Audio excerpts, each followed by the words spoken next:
Sungai Kuning atau Huanghe adalah tempat lahirnya peradaban Tionghoa di mana aktivitas pertanian bermula di lembah Sungai Kuning. Sungai sangat penting bagi bidang ekonomi tetapi juga sejarah. Lembah Sungai Kuning telah dihuni selama 7.000 tahun lalu bersamaan dengan perkembangan agrikultur di kawasan tersebut. Namun di balik kekayaan alamnya, Sungai Kuning telah merenggut jutaan jiwa akibat banjir besar. Bahkan, Sungai Huanghe dijuluki dengan kesedihan Cina. Dinasti Xia secara tradisional dianggap sebagai dinasti pertama di Cina.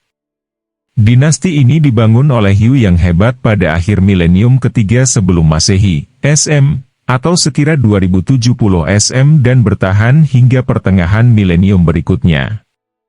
Meski terdapat informasi mengenai dinasti ini dalam naskah-naskah kuno Cina, tidak adanya bukti arkeologi membuat ahli sejarah meragukan dinasti Xia pernah benar-benar ada.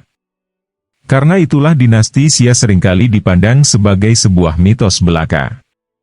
Berdasarkan catatan sejarah Cina kuno, peradaban Tiongkok dibangun oleh 3 penguasa dan 5 kaisar yang diakini telah membagikan berbagai pengetahuan dan keterampilan penting bagi bangsa Cina. Para penguasa legendaris ini adalah pendahulu dari dinasti Xia yang dibangun oleh Yu yang hebat. Kisah dibangunnya dinasti Xia dapat ditarik sampai masa pemerintahan Kaisar Yao, kaisar kedua sebelum terakhir dari 5 kaisar. Pada masa pemerintahannya, Yao kesulitan untuk mengendalikan banjir dari Sungai Kuning yang menjadi masalah serius.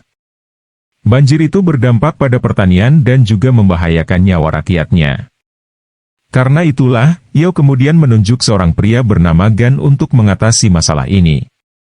Selama 9 tahun, Gan berusaha untuk menghentikan banjir besar tersebut tanpa membuahkan hasil. Gan telah mencoba membangun serangkaian tanggul untuk mencoba membendung datangnya banjir, tetapi lagi-lagi gagal. Kegagalan itu membuat kaisar yang baru, Kaisar Shun kurang senang.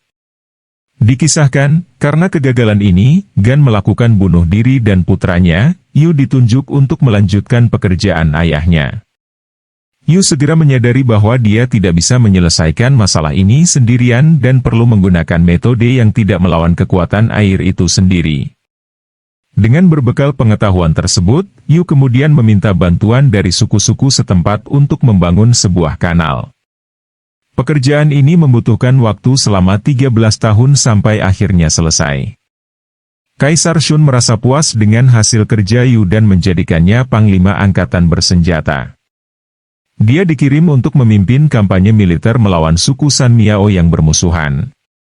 Keberhasilan Yu dalam operasi itu semakin membuat kaisar terkesan dan menjadikan Yu sebagai pewaris tahta. Naiknya Yu ke atas tahta Cina mengawali berdirinya dinasti Xia. Dia memerintah selama 45 tahun sebelum digantikan oleh putranya Qi. Semula Yu ingin menunjuk salah seorang menterinya untuk menjadi penerusnya, tetapi Qi ternyata ingin menjadi kaisar dan Yu pun mengabulkan permintaannya. Dengan melakukan hal tersebut, Yu memulai sebuah pemerintahan politik berdasarkan keturunan di Kekaisaran Cina. Keturunan Yu terus memerintah Cina sampai 1600 SM. Kaisar terakhir dinasti Xia adalah Kaisar Jia yang memerintah secara sewenang-wenang. Akibatnya dia digulingkan oleh Tang, yang kemudian membangun dinasti Tang. Kurangnya bukti arkeologi terkait dinasti Xia membuat banyak orang untuk percaya bahwa dinasti itu sebenarnya tidak ada, dan hanyalah mitos belaka. Namun, bukti arkeologi yang baru-baru ini ditemukan mengungkapkan bahwa kemungkinan ada kebenaran di balik mitos dinasti Xia. Berdasarkan studi yang dilakukan ahli geologi dari Universitas Qinghai pada 2016, banjir besar tersebut memang pernah terjadi pada sekira 1920 SM. Penemuan ini setidaknya menunjukkan bahwa kisah legenda terkait Yu mungkin didasari dari sebuah karya faktual dan bukan karya seni belaka. Nah, itu dia pembahasan tentang misteri Sungai Kuning yang ada di Cina. Terima kasih telah menonton, jangan lupa like dan subscribe.